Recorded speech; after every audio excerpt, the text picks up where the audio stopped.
every time you say, watch your kids when they're swimming, it just incorrectly reinforces the idea that toddlers are drowning, because the mom is reading a book. I mean, who of a 2-year-old is going to the pool and sitting over there trying to read a book anyway? I mean, that is not when it's happening. It's when you're loading the car up after the cookout and the 2-year-old makes their way back to the pool where they were just swimming.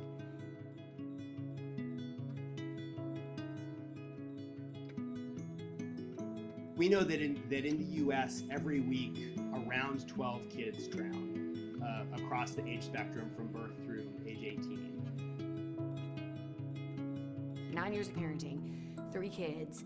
I read everything. I read everything about parenting, and nowhere. I can't ever remember a single time hearing this about, and it is the #1 cause of death for kids 1 to 4, and the #2 for all of childhood. And of course, I knew kids could drown, but I didn't really understand that it was happening when they weren't swimming.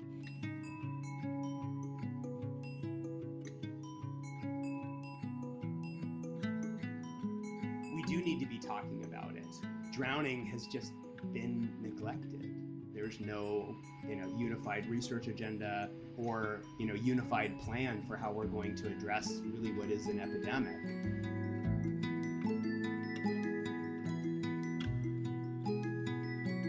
I wrote an essay that was really a personal plea about like a wake-up call. Like, can we please start taking drowning seriously? And it was to parents, but really it was just asking the AAP to please, help us reach parents. The essay that Nicole Hughes published on Scary Mommy was really impactful, and the subsequent engagement with the Miller family, with Bodie and Morgan Miller, allowed them to come together to bring the family voice to the conversation around drowning and elevate the issue within the American Academy of Pediatrics.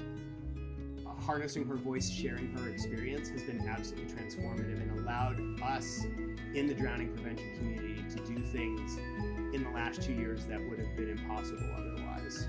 We were able to get a policy around drowning prevention published within 6 months of our conversations, which is absolutely unprecedented within the American Academy of Pediatrics. It generally takes 18 to 24 months to go from beginning to end. I mean, immediately they were like, we care about kids and, we want to fix this. And it has been just such an honor to partner with the AAP and the relationships, especially with Dr. Hoffman. In order to keep kids safe around water, there's not any one thing that parents can do to drown-proof their kids. So they need to do everything possible. And we think about it in terms of layers of protection.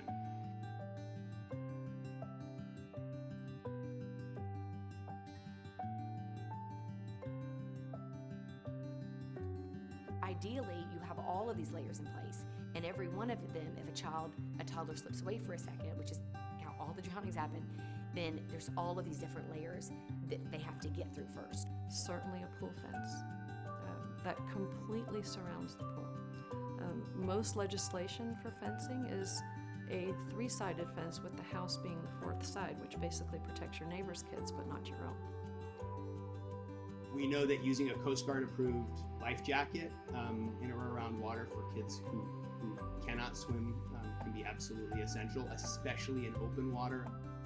In terms of what we do know about swim skills, we know that kids between the ages of 1 and 4 who have had swim skill training are less likely to drown.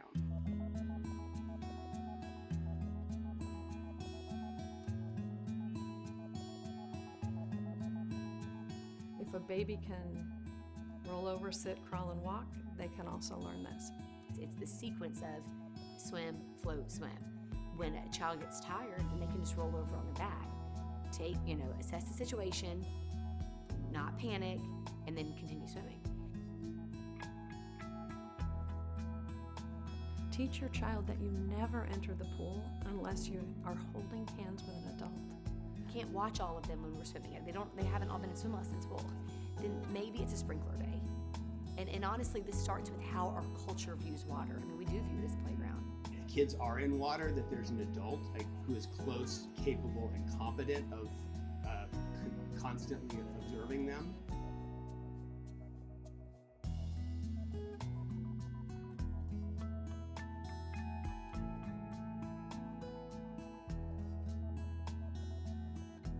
while lifeguards can be a really important layer of protection, they're also not perfect, and we want families to think about their responsibility in watching their kids when they're in the water and not transferring that responsibility to somebody else. If there is a tragic submersion event, we know that having CPR training and rapidly administering CPR to a child can help save their life. My aunt, who actually lost a toddler son 40 years before I did, told me God did not make Levi die, but he will always send you signs to say he's sorry. And I just feel like Dr. Hoffman is maybe one of those signs. I can't imagine a better person who cares more about kids. And so for him to say, to be open-minded and to say, you know, we can do better.